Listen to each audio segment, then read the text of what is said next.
Hello दोस्तों, कैसे हैं आप सब। तो दोस्तों आज इस वीडियो में करेंगे हम बीटीसी 4th सेमेस्टर का जो हमारा पेपर 1 होता है आरंभिक स्तर पर भाषा एवं गणित के पठन लेखन तथा जो संख्यापूर्ण क्षमताएं होती है उनका विकास।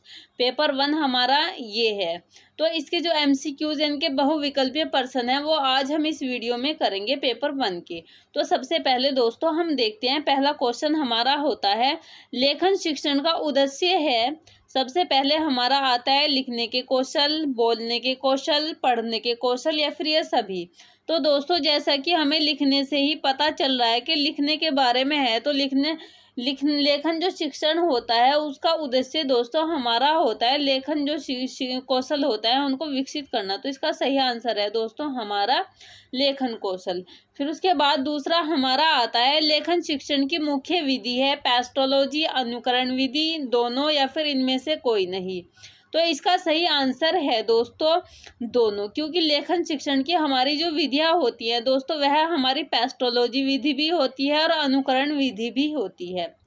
फिर उसके बाद नेक्स्ट दोस्तों हमारा आता है हिंदी लेखन का मुख्य पक्ष है। तो हिंदी लेखन का मुख्य पक्ष हमको बताना है दोस्तों कि क्या है।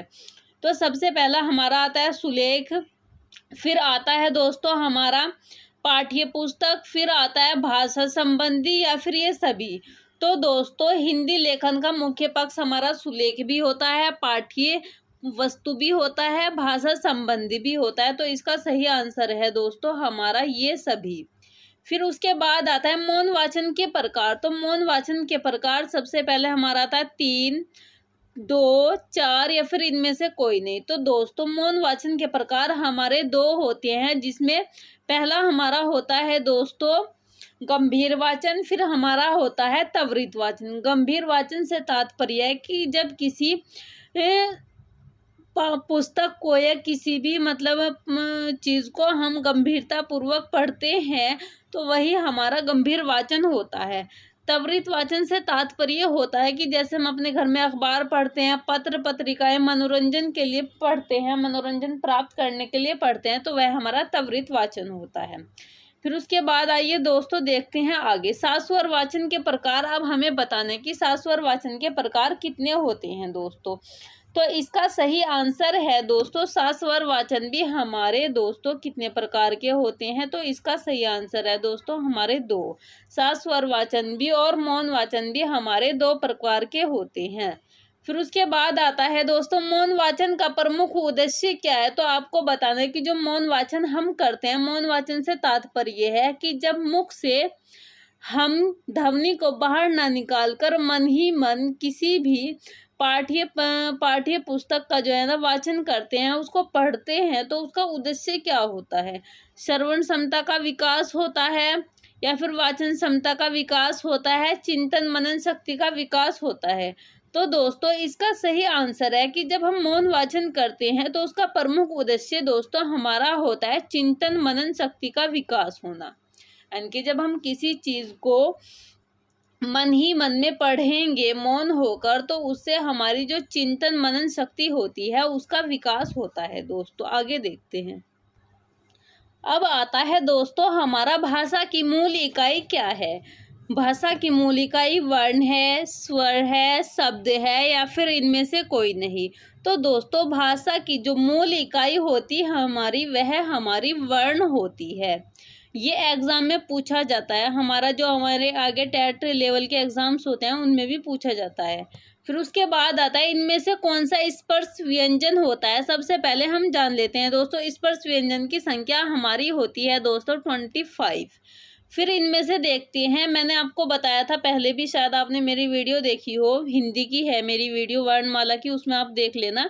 मैंने टोटल बताया है व्यंजन कितने होते हैं, स्वर कितने, ये सारी चीज़ें मैंने डिटेल में उस वीडियो में दी हैं। फिर उसके बाद देखते हैं इनमें से कौन सा स्पर्श व्यंजन है। तो जो स्पर्श व्यंजन होते हैं दोस्तों हमारे में होते हैं कहाँ से कहाँ तक होते हैं दोस्तों, क वर्ग से हमारे प वर्ग तक के हमारे सभी जन स्पर्श व्यंजन होते हैं। तो अब आप देख ले कैसे प वर्ग के बीच में हमारा कौन सा आता है। ये हमारा जो सा है दोस्तों यह हमारा क्या होता है, सा दोस्तों हमारा ऊष्म व्यंजन होता है जिनकी संख्या हमारी 4 होती है और वा दोस्तों हमारा होता है अंतः स्थित व्यंजन, जिनकी संख्या दोस्तों हमारी कितनी होती है, 4 होती है। फिर उसके बाद बचा हमारे पास क्या, न। तो न हमारा क्या है दोस्तों, यह हमारा है स्पर्श व्यंजन दोस्तों, ठीक है ना। फिर उसके बाद देखते हैं आगे, तो इसका सही आंसर है दोस्तों न। न हमारा क्या है, स्पर्श व्यंजन है। फिर आगे देखते हैं इनमें से कौन सा स्वर दीर्घ है, इनके आपको बताना है कि जो दे रखे हैं इनमें से कौन सा जो स्वर है वह दीर्घ है। तो इसका सही आंसर है दोस्तों दीर्घ। दीर्घ का मतलब है कि जिसको बोलने में ज़्यादा समय लगता है। तो जब हम आ बोलेंगे, आ को बोलने में भी ज़्यादा समय नहीं लगता। यदि हम छोटी ई बोलेंगे तो इसको बोलने में भी ज़्यादा समय नहीं लगता, लेकिन जब हम आ बोलते हैं तो इसको बोलने में ज़्यादा समय लगता है। तो दोस्तों इसका सही आंसर हमारा है आ, क्योंकि जिस ध्वनि को बोलने में ज़्यादा समय लगता है उसी को दीर्घ बोलते हैं, ठीक है। फिर उसके बाद आता है नेक्स्ट दोस्तों, इनमें से कौन सा ऊष्म व्यंजन है। तो ये बहुत आसान है, क्योंकि मैंने अभी आपको ऊपर बताया ऊष्म की संख्या हमारी 4 होती है, और इसका आंसर आप सही बिल्कुल इजीली बता देंगे। इनमें से कौन सा ऊष्म व्यंजन है, वह मैंने आपको क्या बताया था अभी दोस्तों, वह मैंने आपको बताया था कि यह हमारा अंतःस्थित होता है, जिनकी संख्या हमारी 4 होती है, यह रह लव है, ठीक है ना। फिर उसके बाद जो ध है ये मैंने क्या में बताया था, स्पर्श व्यंजन में, क्योंकि कैसे पै वर्ग के बीच में ये आ रहा है हमारा। तो बचा हमारा इसमें से क्या है दोस्तों, छोटा सा बचा। तो यही हमारा ऊष्म व्यंजन होता है। ऊष्म व्यंजन की संख्या हमारी 4 होती है, बड़ा सा, पेटपटा सा, छोटा सा और हा, ठीक है ना दोस्तों। फिर आगे बढ़ते हैं, निम्नलिखित में से अनुस्वार है, ठीक है ना। तो अनुस्वार दोस्तों आपको बताना है कि अनुस्वार इनमें से कौन सा है। सबसे पहले हम अनुस्वार का अर्थ जान लेते हैं। अनुस्वार का अर्थ दोस्तों हमारा होता है जब किसी वर्ण के ऊपर हम ऐसे करके बिंदी लगा देते हैं दोस्तों, जब किसी वर्ण के ऊपर हम ऐसे करके बिंदी लगा देंगे ऐसे करके, तो वह हमारा अनुस्वार होता है।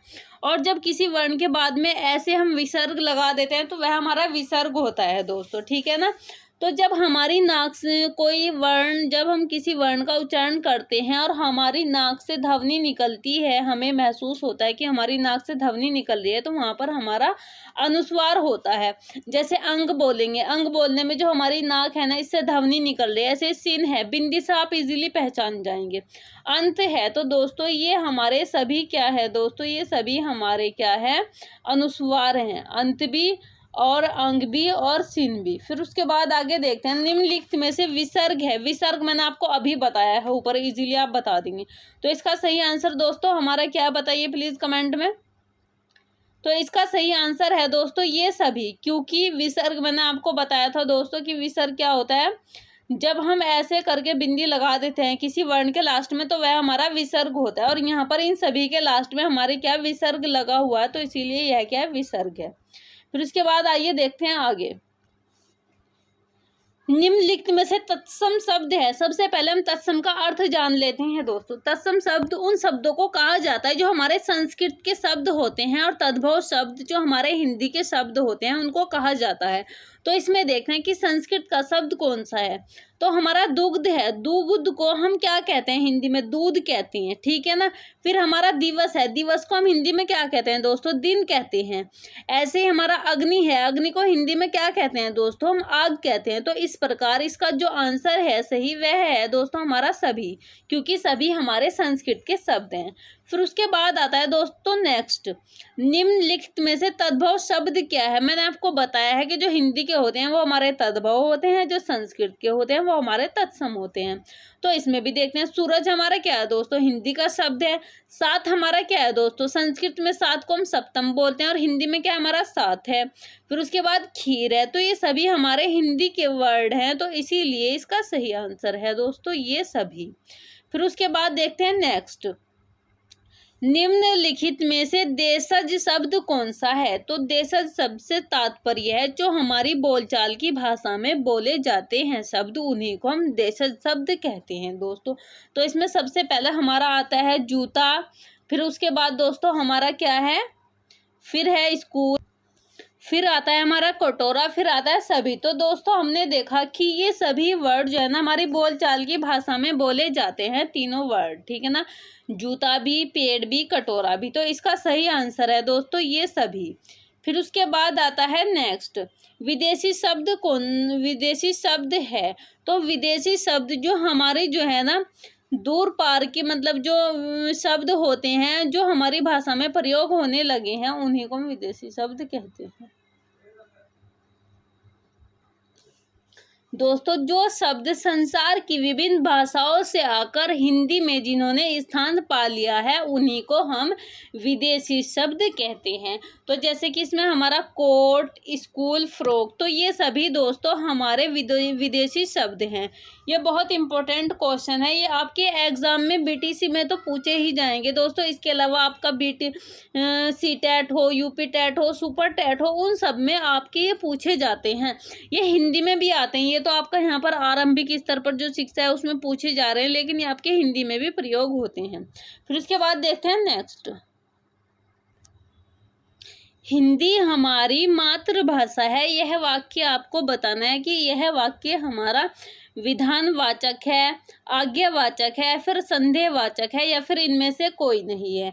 तो दोस्तों जब इस तरह का कोई सेंटेंस हो कि यह हमारी हिंदी भाषा है, तो इस तरह के सेंटेंस में ना तो आज्ञावाचक है ना संदेह हो रहा है, तो यह वाक्य हमारा क्या है दोस्तों, विधानवाचक है, इसका सही आंसर। फिर उसके बाद देखते हैं नेक्स्ट, यदि वह मेहनत करता तो सफल हो जाता। जैसे कि हम भी कह देते हैं कि यदि हम मेहनत करते तो हम सफल हो जाते। तो यह हमारा किस प्रकार का वाक्य है, नकारात्मक है, संदेहवाचक है या फिर जो है ना संकेतवाचक है। तो यह वाक्य दोस्तों हमारा इसमें संदेह नहीं है, नहीं नकारात्मक। नकारात्मक तब होता अगर इसमें नहीं का प्रयोग होता। तो यह वाक्य दोस्तों हमारा है संकेतवाचक, इसका सही आंसर है। फिर उसके बाद नेक्स्ट देखते हैं, मकान मालिक को देखते ही चोर भाग गए। तो यह वाक्य किस प्रकार का है, इनके मकान मालिक को देखा चोरों ने और फिर वहां से क्या हुआ कि भाग गए। तो इसमें कौन सा है हमारा विधानवाचक, मैंने आपको बताया ऊपर, ठीक है ना। प्रश्नवाचक वाक्य तब होता है जब हमारा किसी वाक्य के अंत में प्रश्नवाचक चिन्ह होता है दोस्तों।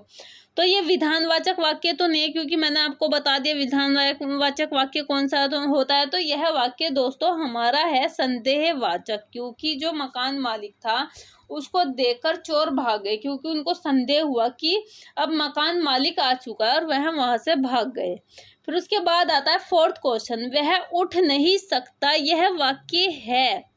तो यह आपको बताना है कि वह उठ नहीं सकता यह किस प्रकार का वाक्य है दोस्तों।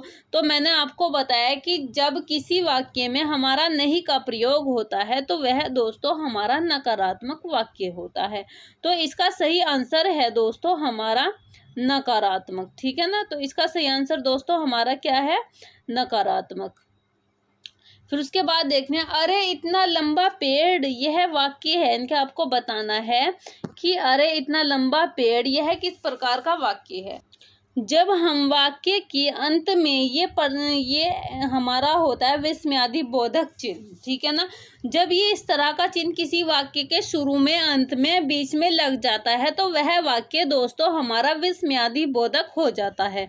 तो इस प्रकार अरे इतना लंबा पेड़ है, इसका जो सही आंसर है दोस्तों वह हमारा आता है विस्मयादि बोधक। फिर उसके बाद नेक्स्ट आता है, चिड़िया चहक रही है। रचना की दृष्टि से यह किस प्रकार का वाक्य है, यानी कि आपको सेंटेंस दिया गया है कि चिड़िया चहक रही है और आपको बताना है कि यह किस प्रकार का वाक्य है। तो दोस्तों यह सिंपल वाक्य है, इसीलिए इसको हम कहेंगे सरल वाक्य, ठीक है ना।